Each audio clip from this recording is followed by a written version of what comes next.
All right, guys, I have a few picks for the Cup Series race in Austin today.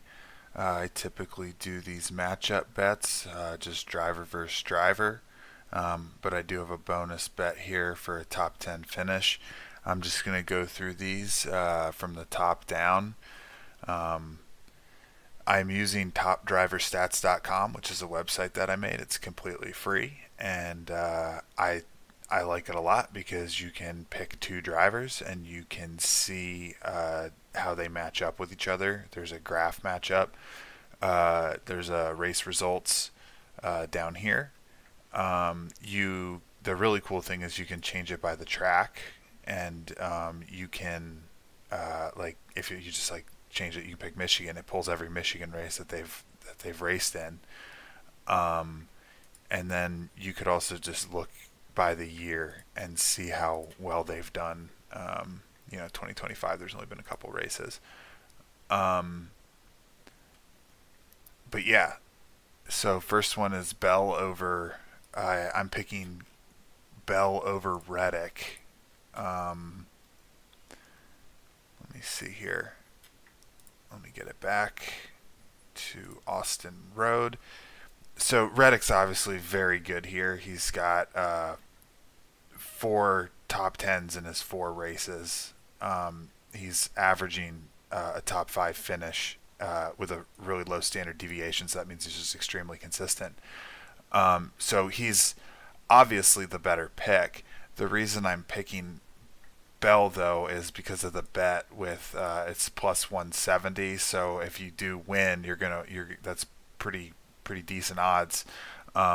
And I think Bell's a decent chance here because he has finished second and third. He's just had a couple of stinkers, but um, those things happen. But it's showing the potential that Bell has to finish above Reddick twice.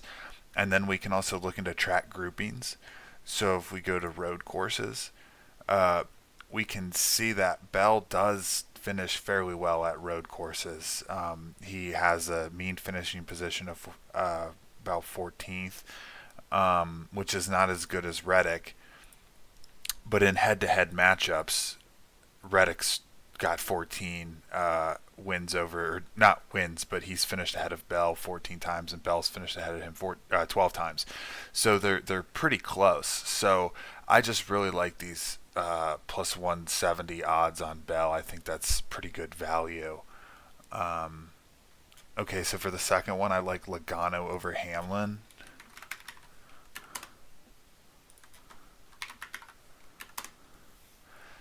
So we're looking at road courses here. Let me go back to just Austin. Um, Hamlin is just consistently middle of the pack, and Logano, when they first raced here, he looks like he got a third place, and then he had a couple of bad ones. So both these guys are not really good here. Um, and when we look at road courses as a whole, they're both just not great road racers. They've only got two wins between them, and that was in what 2015 and 2016. Um, but I like Logano because the odds are a little bit better than picking Hamlin, and head-to-head matchup, Logano's got him beat there. And then in the last five road races, Logano's finishing better by 8 positions. So I think that leans towards a good bet for Logano. And then my third one I like is, let's see, let's get it pulled up. We've got Reddick versus Van Gisbergen. Van Gisbergen, new driver. I mean, he's been racing for a few races now, or a few seasons now, but only select road races. And he came in with a huge splash when he won that Chicago Street Circuit in 2023. Um, just a caveat with that, though, it was a new track, new to everybody, and there was rain, so it was just a complete toss up. So I'm not trying to devalue him, but I'm just saying that there's a lot of variability that went into that win, and that's the only win he has. So the point I'm making is he's not consistently proven himself yet. He absolutely can, but he is not a there's not a lot of data to back this up, and the odds that Vegas has is overwhelmingly in the favor of Van Gisbergen this weekend, and I don't necessarily know if that's based off of just hype, but it's just something to look at here. So if we look at just the Austin Road race, he's only raced there once and he finished 20th. I can't remember if he was involved in an accident or whatnot. But what the point I'm trying to make is Reddick is very good here.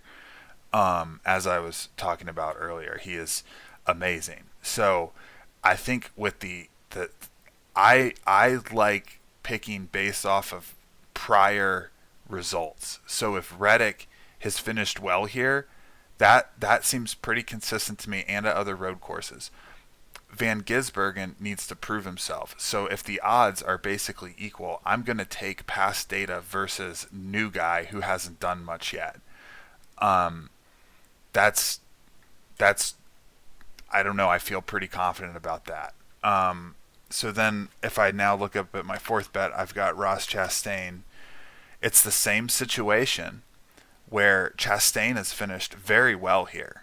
And with everything I just said about Ginsburg, I don't need to repeat myself, or Van Gisbergen. And Ross is, he's had some decent finishes, but he is up and down. But at Circuit of the Americas, he has been very good. So I'm willing to take those 160 odds. I think that's probably the best bet on here. So I feel pretty confident with that.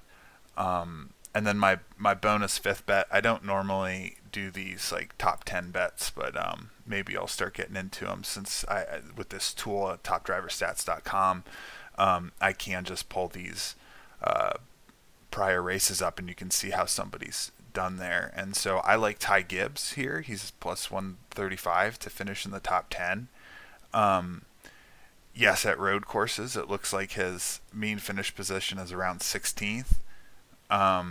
He does have 6 top 10s, and it looks like he was probably involved in something to finish in 35th.